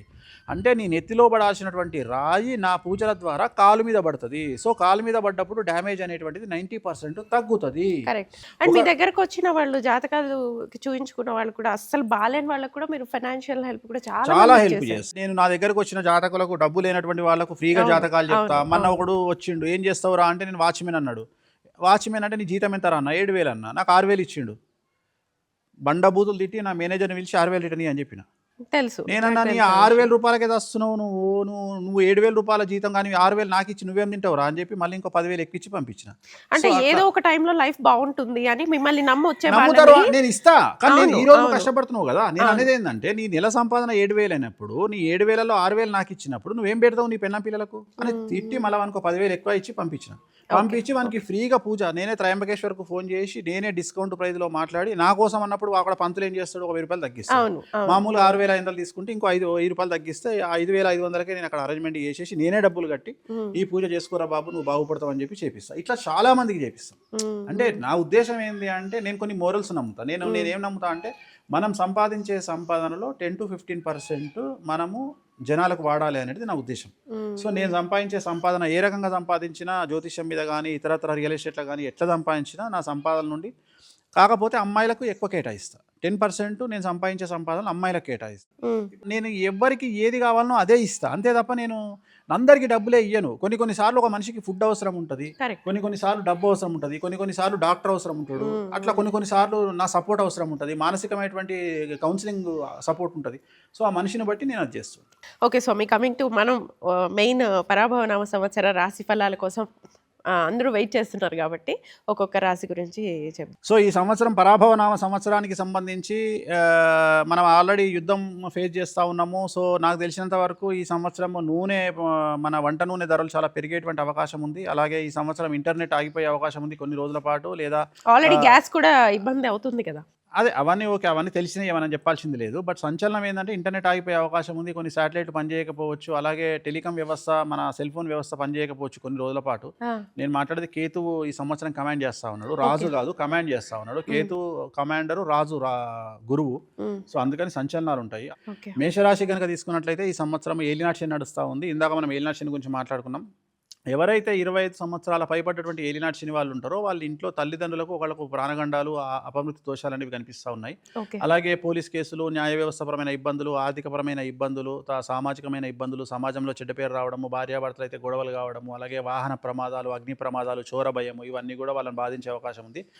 విద్యార్థులు అయితే ఉత్తీర్ణత శాతం తగ్గే అవకాశం ఉంది, బ్యాక్లాగ్స్ ఉండే అవకాశం ఉంది, కోరుకున్నటువంటి యూనివర్సిటీలో ప్లేస్మెంట్స్ రావు, వీసాలు రావు, అవివాహితులకు అలాగే వెయిటింగ్ పీరియడ్ కనిపిస్తూ ఉంది. ఒకవేళ పెళ్ళైన భార్యాభర్తల మధ్యన గొడవలు ఉండే అవకాశం ఉంది. ఉద్యోగస్తులకు సంబంధించి ప్రైవేట్ రంగ ఉద్యోగులు కోల్పోయే అవకాశం ఉంది. ప్రభుత్వ ఉద్యోగస్తులు అయితే ఏసీబీ, సిఐడి, సిబిఐ లాంటి కేసులు బాధించే అవకాశం కనిపిస్తూ ఉంది. రాజకీయ నాయకులకు ఓటమి కనిపిస్తూ ఉంది. జనాల్లో చెడ్డ పేరు వచ్చేటువంటి అవకాశం కనిపిస్తూ ఉంది. కళాకారులకు, క్రీడాకారులకు వ్యతిరేకమైన ఫలితాలు ఉంటాయి. రైతులకు మాత్రం 2 పంటల దిగుబడి, రాబడి బాగుంటుంది. మరి మేషరాశి వాళ్ళు ఈ సంవత్సరం తిరునల్లార్ శనీశ్వర ఆలయంలో ప్రత్యేకమైన శని పూజ నిర్వహించడం ద్వారా, నలుపు రంగు దుస్తులకు దూరంగా ఉండడం ద్వారా సమస్యల నుండి బయటపడేటువంటి అవకాశాలు కనిపిస్తాయి. ఓకే, తిరునల్లార్ పూజ అన్నారు ఉంటారు కదా, వాళ్ళు బ్లాక్ వేసుకోవాలి కదా, అంటే శనికి పూజ చేస్తే బ్లాక్ అసలు వేసుకోకూడదు. బ్లాకే వేయొద్దు. అక్కడ మామూలుగా వెళ్తే 450 రూపాయల పూజ ఉంటుంది, ఓకే. అది చేసుకుంటే సరిపోతుంది. అక్కడికి వెళ్ళినప్పుడు మీకు ఒకవేళ ఎవరు తెలియకపోతే ఎదురుగా గుడికి ఎదురుగా కార్తీ అని పేరు చెప్పి వేణుస్వామి గారు పంపించారు అని కార్తీ దగ్గరికి పోతే కార్తీ అరేంజ్ చేస్తాడు. కార్తీ అబ్బాయి పేరు. ఓకే. సో సనే దగ్గరుండి మొత్తం అరేంజ్ చేసి పంపిస్తాడు. 450 రూపాయల పూజ ఉంటుంది. సో చేసినందుకు అతనికి 200-300 ఇవ్వండి సరిపో, అంటే 1000 రూపాయల్లో పూజ అయిపోతుంది. ఓకే, మేషరాశి వాళ్ళు. ఓకే. ఓకే, ఇది వృషభ రాశి వారికి ఈ సంవత్సరం 100% అనుకూలంగా ఉంది. పట్టిందల్లా బంగారంగా ఉంది. ఈ సంవత్సరం విపరీత రాజయోగం ఉంది. గురువు శని కాంబినేషన్, రాహు కేతు కాంబినేషన్ చాలా అనుకూలంగా ఉంది. విద్యార్థులకు ఉత్తీర్ణత శాతం బాగుంటుంది. కోరుకున్నటువంటి యూనివర్సిటీలో ప్లేస్మెంట్స్ లభిస్తాయి. అవివాహితులకు వివాహ సూచనలు, సంతానం లేని వారికి సంతాన యోగం, ఉద్యోగం లేని వారికి ఉద్యోగము, వ్యాపారస్తులకు, కాంట్రాక్టర్లకు, కళాకారులకు, క్రీడాకారులకు అనుకున్న వాటికంటే అవకాశాలు ఎక్కువగా వస్తాయి, డబ్బులు ఎక్కువగా వస్తాయి. రైతులకు 2 పంటల దిగుబడి రాబడి బాగుంటుంది. సో ఈ సంవత్సరం స్త్రీలకు అనుకూలంగా ఉంటుంది. సో వృషభ రాశి వారికి ఎటువంటి సమస్యలు లేవు, ఎటువంటి రెమెడీస్ లేవు ఈ సంవత్సరం. అవసరం లేదు. 100% out of 100 good. Okay. Next మిథున రాశి. మిథున రాశి వారికి కూడా 100% అనుకూలంగా ఉంది. జూన్ 2 తర్వాత విపరీత రాజయోగం స్టార్ట్ అవుతుంది. గురువు ద్వితీయంలోకి రాబోతా ఉన్నాడు. సో చాలా అనుకూలంగా ఉంది. సో ఉద్యోగస్తులకు, వ్యాపారస్తులకు, కళాకారులకు, క్రీడాకారులకు, స్త్రీలకు, రాజకీయ నాయకులకు, రైతులకు, యు నేమ్ ఇట్, ఎవరైనా సరే ఒక ఏజ్ నుండి, అంటే 18 సంవత్సరాల వయసున్న వారి నుండి 70 సంవత్సరాల వారి వరకు ఆడ మగ తేడా లేకుండా మిథున రాశి వారికి రాజయోగం ఉంది. అవివాహితులకు వివాహ యొక్క సూచనలు, సంతానం లేని వారికి సంతానము, ఉద్యోగం లేని వారికి ఉద్యోగము, ప్రమోషన్లు, బదిలీలు, ఇవన్నీ కూడా కనిపిస్తున్నాయి. ఎటువంటి రెమెడీస్ లేవు, ఎటువంటి దోషాలు లేవు. ఓకే. నెక్స్ట్ కర్కాటక రాశి. కర్కాటక రాశి వారికి కూడా ఇంచుమించు 100కు 90% అనుకూలంగా ఉండబోతా ఉంది. జూన్ 2వ తేదీ నుండి విపరీత రాజయోగం ప్రారంభమవుతా ఉంది. చాలా అనుకూలంగా ఉండబోతా ఉంది. వీళ్ళు గుర్తుంచుకోవాల్సింది, ఎవరైతే 65 సంవత్సరాలు దాటిన వాళ్లకు ఆరోగ్య భంగములు, అలాగే జూన్ వరకు కాళ్లకు చేతులకు దెబ్బలు తగిలేటువంటి అవకాశము, యాంగ్జైటీ డిజార్డర్ బాధించే అవకాశం ఉంది. గురువారం నాడు ఎల్లో కలర్ దుస్తులు ధరించండి, ధైర్యంగా ఉండండి, సమాజంలో వచ్చే విమర్శలను పట్టించుకోకండి. సో చాలా అనుకూలంగా ఉంది. విద్యార్థులకు ఉత్తీర్ణత శాతము, వ్యాపారస్తులకు విపరీతమైన డబ్బు, కాంట్రాక్టర్లకు కొత్త అవకాశాలు, రైతులకు 2 పంటల దిగుబడి రాబడి బాగుంటుంది. రాజకీయ నాయకులకు విశేషించి యోగకాలంగా భావించాల్సి ఉంటుంది. సో ఏ రంగం వారిని తీసుకున్నా కర్కాటక రాశి వారికి అనుకూలంగా ఉంది. వీళ్ళు చేయాల్సిన రెమెడీ, శ్రీకాళహస్తిలో గురు దక్షిణామూర్తి వద్ద గురుహోరలో గురువారం నాడు అర్చన చేయించుకోవాలి. ఓకే. అంటే వీళ్ళకి ఈ రాసుల వాళ్ళకి మీరు ఆదాయ వ్యయాలు ప్రామాణికం కాదు, జనరల్ గా ప్రామాణికం కాదు. అందుకని నేను చెప్పాను ఆ మాట. జ్యోతిష్కులు చెప్పారు, నేను చెప్తా ప్రామాణికం కాదు అని చెప్తా. అంటే చాలా మంది రాశి ఫలాల్లో ఫస్ట్ ఆదాయ వ్యయం చూస్తారు. సో నేను ఇచ్చే సజెషన్ ఏంటంటే ఆదాయ వ్యయాలను పట్టించుకోకండి. అంటే దెర్ ఇస్ నో శాస్త్ర ప్రామాణికం, అంటే శాస్త్ర ప్రామాణికం లేదు. ఎందుకు చెప్తున్నా అంటే, ఇప్పుడు ఉదాహరణ, ఈ సంవత్సరం ఉగాది ఎప్పుడు వస్తుంది? గురువారం వస్తుంది. ఇప్పుడు ఈ సంవత్సరం మీరు ఆదాయ వ్యయాలు చూడండి, రాజపూజ అవమానాలు చూడండి. నెక్స్ట్ ఇయర్ గురువారం వచ్చింది అనుకో, మళ్ళీ ఇవే ఉంటాయి. మళ్ళీ నెక్స్ట్ ఇయర్ గురువారం వచ్చింది అనుకో, ఇవే ఉంటాయి. వారాన్ని బట్టి మారుతాయి. ఎస్. సో సోమవారం నుండి ఆదివారం వరకు ఏ రోజు ఉగాది వచ్చినా ఆ రోజు ఇవే ఆదాయ వ్యయాలు ఉంటాయి. సో అందుకని శాస్త్ర ప్రామాణికం కాదు అని చెప్పిన. శాస్త్ర ప్రామాణికం కాదు, అందుకని నేను వాటిని ఎంటర్టైన్ చేయలేదు. నెక్స్ట్ సింహరాశి. సో సింహరాశికి అష్టమ శని నడుస్తా ఉంది. ఇందాక మనం మాట్లాడుకున్నాం, ఎం అనే లెటర్ కానీ, మీడియా అనే లెటరు. సో ఎమ్తో పేరున్నటువంటి వాళ్ళందరికీ, పీతో పేరున్నటువంటి వాళ్ళు కానీ, వీళ్ళందరూ సఫర్ అయ్యే అవకాశం ఉంది, జాగ్రత్తగా ఉండాలి. సో అష్టమ శని నడుస్తూ ఉంది. ఇంట్లో ఆడవారికి, తల్లిదండ్రులకు ఎవరికైనా ఆరోగ్యపరమైన ఇబ్బందులు, అలాగే ఇంట్లో ఉండేటువంటి వాళ్లకు ఆరోగ్యపరమైన ఇబ్బందులు, ఆడవాళ్ళైతే పీసీఓడి, మగవాళ్ళైతే ఇతరత్ర మానసికమైన సమస్యలు వచ్చేటువంటి అవకాశం ఉంది. విద్యార్థులకు ఉత్తీర్ణత శాతం తగ్గేటువంటి అవకాశం ఉంది. కోరుకున్నటువంటి ప్లేస్మెంట్స్ రావు, వీసాలు రిజెక్ట్ అవుతాయి. అవివాహితులకు అలాగే వెయిటింగ్ పీరియడ్, సంతానం లేని వారికి వెయిటింగ్ పీరియడ్, ఉద్యోగం, ప్రైవేట్ ఉద్యోగస్తులకు ఉద్యోగాలు కోల్పోతారు, ప్రభుత్వ ఉద్యోగస్తులకు సిబిఐ, ఏసీబీ లాంటి కేసులు ఉంటాయి, కాంట్రాక్టర్లకు, వ్యాపారస్తులకు ఈడీ లాంటి సమస్యలు, ఇన్కమ్ ట్యాక్స్ లాంటి సమస్యలు బాధిస్తాయి, స్త్రీలకు భార్యాభర్తల మధ్యన గొడవలు, ఆరోగ్యపరమైన ఇబ్బందులు ఉంటాయి, రైతులకు 2 పంటల దిగుబడి రాబడి బాగుంటుంది. ఈ సంవత్సరం అష్టమ శని ఎఫెక్ట్ చాలా భయంకరంగా ఉంది. మరియు జూన్ నుండి వ్యయ గురువు ప్రారంభమవుతా ఉన్నాడు కాబట్టి చాలా సమస్యలు ఉండబోతా ఉన్నాయి. ఆర్థిక పరంగా, న్యాయపరంగా, సామాజికంగా సమస్యలు ఉంటాయి కాబట్టి తిరునల్లార్ శనీశ్వర ఆలయంలో ప్రత్యేకమైన పూజ, నలుపు రంగు దుస్తులకు దూరంగా ఉండడము, శ్రీకాళహస్తిలో గురు దక్షిణామూర్తి వద్ద అర్చన నిర్వహించడము, గురువారం నాడు ఎల్లో కలర్ బట్టలు వేసుకోవడం ద్వారా సమస్యల నుండి బయటపడతారు సింహరాశి వారు. తర్వాత కన్యారాశికి 100కి ఇంచుమించుగా 95% అనుకూలంగా ఉంది. పట్టిందల్లా బంగారంగా ఉంటుంది. కొత్త అవకాశాలు వెతుక్కొస్తాయి. మీకు కావలసిన వాళ్ళు మంచి పొజిషన్లో రాజయోగులుగా ఏర్పడతారు. మీకు కావలసిన మనుషులు మంచి పొజిషన్కు రావడం వల్ల వాళ్ళ ద్వారా సమాజంలో, మీకు సంఘంలో మంచి పేరు ప్రఖ్యాతులు వస్తాయి. కొన్ని పనులు చేయించుకోగలుగుతారు, లైజనింగ్ చేసుకోగలుగుతారు. సో బ్యూరోక్రాట్లు పరిచయం అవుతారు. చాలా వరకు అనుకూలంగా ఉంటుంది. స్త్రీలకు విపరీతంగా రాజయోగం కనిపిస్తూ ఉంది. రాజకీయ రంగంలో ఉండేవారికి, వ్యాపార రంగంలో ఉండే స్త్రీలు విశేషించి విపరీతమైనటువంటి డబ్బు సంపాదించేటువంటి అవకాశం కనిపిస్తూ ఉంది. ఉమ్, విద్యార్థులకు ఉత్తీర్ణత శాతం బాగుంటుంది. ఉద్యోగస్తులకు ప్రమోషన్లు, బదిలీలు ఉంటాయి. ఉద్యోగం లేని వారికి ఉద్యోగం వస్తుంది. అవివాహితులకు వివాహ యోగ సూచనలు, సంతానం లేని వారికి సంతాన యోగ సూచనలు, అన్ని రంగాల వారికి, బాగుంది. రైతులకు, కళాకారులకు, క్రీడాకారులకు అనుకూలంగా ఉంటుంది. సో కన్యా రాశి వారికి 100కు 100% అనుకూలంగా ఉంది. ఎటువంటి రెమెడీస్ అవసరం లేదు. అవసరం లేదు. ఓకే, తులారాశి. నెక్స్ట్ తులారాశి. ఇందాక మనం మాట్లాడుకున్నాం ఓపెనింగ్ లోనే 6 అనే లెటర్ ఉండేవాళ్ళు తులారాశి వాళ్ళు. సో తులారాశి జాతకంలో ప్రస్తుతం శని 6వ స్థానంలో ఉంది, అంటే రోగస్థానము మరియు శత్రుస్థానము. అందువల్ల శత్రువులు మిమ్మల్ని టార్గెట్ చేసే అవకాశం ఉంటుంది కాబట్టి జాగ్రత్తగా ఉండండి. తులారాశి వాళ్లకు న్యాయపరమైన ఇబ్బందులు, ఆర్థికపరమైన ఇబ్బందులు, సామాజికమైన ఇబ్బందులు, మీ కుటుంబంలో పెను సంచలనం జరిగే అవకాశం ఉంది కాబట్టి జాగ్రత్తగా ఉండండి. ఏదో ఒక పెను సంచలనం మీ జీవితాన్ని మార్చే అవకాశం ఉంది. చెడు పరంగా జరగవచ్చు, లేదా శత్రువులు మిమ్మల్ని బాధించే అవకాశం ఉంది. జాగ్రత్తగా ఉండండి. అది మినహా మిగతా అంతా అనుకూలంగా ఉంది. సో మిమ్మల్ని మీరు కొత్తగా సమాజంలో ప్రొజెక్ట్ చేసుకునే ప్రయత్నం చేయండి. మిమ్మల్ని మీరు మార్చుకోండి, అందంగా మార్చుకోండి, గోల్స్ పెద్దగా పెట్టుకోండి, achieve big, goals big. So ఆ రకంగా మిమ్మల్ని మీరు మార్చుకోండి. తిరునలార్ శనీశ్వరాలయం ప్రత్యేకమైన శని పూజ నిర్వహించడం ద్వారా, నలుపు రంగు దుస్తులకు దూరంగా ఉండడం ద్వారా తులారాశి వాళ్ళు సమస్యల నుండి గట్టెక్కుతారు. ఓకే, తర్వాత వృశ్చిక రాశి. సో నెక్స్ట్ వృశ్చిక రాశి. వృశ్చిక రాశి వారికి విపరీత రాజయోగం ప్రారంభం అవుతా ఉంది. ముఖ్యంగా కళాకారులకు, క్రీడాకారులకు, సినిమా నటులకు, యాంకర్లకు, మీడియా రంగంలో ఉండేవారికి విశేషించి అనుకూలంగా ఉండబోతా ఉంది. వృశ్చిక రాశి వారికి గురుబలము, శనిబలము, రాహుకేతు బలం అనుకూలంగా ఉంది. విపరీతమైన రాజయోగం ప్రారంభం కాబోతా ఉంది. చాలా అవకాశాలు మిమ్మల్ని ఎత్తుకుంటూ వస్తాయి. ఆదాయ మార్గాలు పెరుగుతాయి. లగ్జరీస్ మెయింటైన్ చేస్తారు. వాహనాలు కొంటారు, ఇండ్లు కొంటారు, భూములు కొంటారు, ఫామ్ హౌస్లు కొంటారు. చాలా అనుకూలంగా ఈ సంవత్సరం అనురాధ, జ్యేష్ఠ, అలాగే విశాఖ 4వ పాదం వారికి కనబడబోతా ఉంది. సో వీళ్ళకు ఎటువంటి సమస్యలు లేవు, ఎటువంటి రెమెడీస్ అవసరం లేదు. ఓకే, నెక్స్ట్ ధనుస్సు. సో ధనుసు రాశి వారికి అర్ధాష్టమ శని నడుస్తూ ఉంది. ఎక్కువ డబ్బు వల్ల మీరు సమస్యల పాలవబోతున్నారు. ఇందాక మనం డిస్కస్ చేసినట్టుగా వీళ్ళు అప్పులు ఇవ్వడం వల్ల, ఇన్వెస్ట్మెంట్ చేయడం వల్ల సమస్యల బారిన పడే అవకాశం ఉంది. ఓకే, సో ఇందాక వీళ్ళ దగ్గర చెప్పారు ఇందాక కదా. చెప్పినట్టు వీళ్ళ దగ్గర డబ్బులు ఉంటే లిక్విడ్ క్యాష్ ఇంట్లో పెట్టుకోండి, లేదా ప్రభుత్వ బ్యాంకుల్లో వేసుకోండి. ప్రైవేట్ బ్యాంకుల్లో కూడా కాదు, ప్రైవేట్ బ్యాంకుల్లో కూడా వేసుకుంటే బ్యాంకు కూడా దివాళా తీసే అవకాశం ఉంది. అందుకని ప్రభుత్వ బ్యాంకుల్లో వేసుకోండి, లేదా ఇంట్లో లిక్విడ్ క్యాష్ పెట్టుకోండి. ఖచ్చితంగా మీరు ఇన్వెస్ట్మెంట్ల జోలికి వెళ్ళొద్దు, అప్పుల జోలికి వెళ్ళొద్దు, చిట్టీల జోలికి వెళ్ళొద్దు. మీ దగ్గర ఉన్న డబ్బులు దాచుకుంటే అవే 10,000 మీకు. సో విద్యార్థులకు ఉత్తీర్ణ శాతం బాగుంటుంది. చెడు అలవాట్ల వల్ల సమస్యల బారిన పడతారు. చెడు అలవాట్లకు దూరంగా ఉండండి.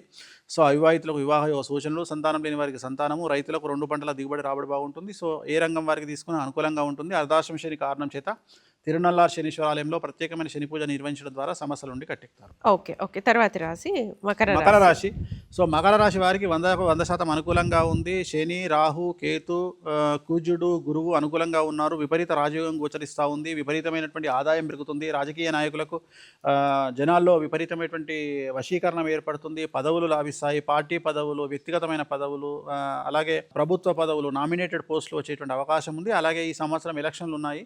ఈ ఎలక్షన్లలో మీరు పోటీ చేస్తే గెలిచే అవకాశం కనిపిస్తూ ఉంది. మ్యాక్సిమం ఎరుపు రంగు బట్టలు వాడే ప్రయత్నం చేయండి. నలుపు రంగు దుస్తులకు దూరంగా ఉండండి. సో చాలా అనుకూలంగా మకర రాశి వారికి ఉంది. ఏ రంగం వారైనా, విద్యార్థులు, ఉద్యోగస్తులు, వ్యాపారస్తులు, రైతులు, కళాకారులు, క్రీడాకారులు అందరికీ అనుకూలంగా ఉంది. ఎటువంటి రెమెడీస్ వీళ్ళకు అవసరం లేదు. ఓకే, నెక్స్ట్ కుంభరాశి. సో కుంభరాశి ఇందాక మనం మాట్లాడుకున్నాం. ఎస్ అనే లెటర్ కుంభరాశికి సంబంధించింది. So it is very dangerous. So జాగ్రత్తగా ఉండాలి. నువ్వు కూడా దాంట్లోనే ఉన్నావు. చాలా జాగ్రత్తగా ఉండాలి ఈ సంవత్సరము. సో సమస్యల బారిన పడే అవకాశం ఉంది. సో నమ్మిన వాళ్ళ వల్ల మోసపోవడం, మానసికమైనటువంటి ఇబ్బందులు, శారీరక శ్రమ అధికంగా ఉండేటువంటి అవకాశం ఉంది. ఎక్కువగా ఆరోగ్యపరమైన ఇబ్బందులు ఆడవాళ్ళకు గోచరిస్తూ ఉన్నాయి. పీసీఓడి కానీ, డేట్ కానీ, హార్మోన్ ఇన్బ్యాలెన్స్ కానీ ఉండే అవకాశం ఉంది. కాబట్టి ఫుడ్ మంచిగా తీసుకోవాలి. హైజెనిక్ ఫుడ్, మంచి పౌష్టికాహారాన్ని తీసుకోవాలి. స్ట్రెస్ను కంట్రోల్ చేసుకోవాలి. నలుపు రంగు దుస్తులకు దూరంగా ఉండండి. తిరునల్లార్ శనీశ్వర ఆలయంలో ప్రత్యేకమైన శని పూజ నిర్వహించడం ద్వారా సమస్యల నుండి బయటపడే అవకాశం ఉంది. రాత్రిపూట వాహన ప్రయాణాలు నిషేధము. ఇది గుర్తుంచుకోండి. వాహన ప్రమాదం జరిగే అవకాశం ఉంది. అలాగే మీకు విలువైన వస్తువులు, సెల్ ఫోన్ కానీ, ఇతర గ్యాడ్జెట్స్ కానీ ఎత్తుకుపోయే అవకాశం ఉంది దొంగలు. కాబట్టి జాగ్రత్తగా ఉండండి. ఇది కుంభరాశి వారికి. ఓకే, మీనరాశి. సో చివరిది మీనరాశి. మీనరాశి వారికి ఈ సంవత్సరం టెస్టింగ్ టైం అని చెప్పాల్సి ఉంటుంది. 100కి 100% కాదు, 110% నెగిటివ్గా ఉన్నటువంటి రాశి మీనరాశి. ఆరోగ్యపరంగా, సామాజికంగా, న్యాయపరంగా, వృత్తిపరంగా, ఉద్యోగపరంగా, ఏసీబీ కేసులు, సిబిఐ కేసులు, ఈడీ కేసులు, ఇన్కమ్ ట్యాక్స్ గొడవలు, వాహన ప్రమాదాలు, దొంగతనాలు జరగడము, అగ్ని ప్రమాదాలు, చోర భయాలు, సో యు నేమ్ ఇట్, ప్రతి విషయంలోనూ భార్యాభర్తల విషయంలో సమస్యలు, కుటుంబంలో సమస్యలు, ఆర్థికపరమైన ఇబ్బందులు, అన్ఎక్స్పెక్టెడ్గా జాబ్ పోవడము, వ్యాపారంలో నష్టం రావడము, ఉద్యోగం పోవడము, ఏ రంగంలో తీసుకున్నా 18 సంవత్సరాల నుండి 70 సంవత్సరాల వారికి పూర్తిగా సమస్యలు గోచరిస్తూ ఉన్నాయి. తిరునల్లార్ శనీశ్వర ఆలయంలో ప్రత్యేకమైన శని పూజ నిర్వహించడము, నలుపు రంగు దుస్తులకు దూరంగా ఉండడము, అన్నిటికంటే ముఖ్యము కోపాన్ని తగ్గించుకోవడము, ఇగోను తగ్గించుకోవడము, జలసును తగ్గించుకోవడం వల్ల వీళ్ళు సమస్యల నుండి గట్టెక్కుతారు మీనరాశి వారు. థ్యాంక్ యూ సో మచ్ స్వామి. ఈరోజు మాకు టైం ఇచ్చి పరాభవ నామ సంవత్సరంలో అందరికీ ఒక బూస్టప్ ఇచ్చారు, ఏ రాశి బాగుంటుంది ఏ రాశి బాగుండదు అని. అండ్ లైఫ్ స్టైల్కి సంబంధించి కూడా కొంచెం మోటివేషన్ కూడా ఇచ్చారు. Thank you so much. ఓం నమో వెంకటేశాయ.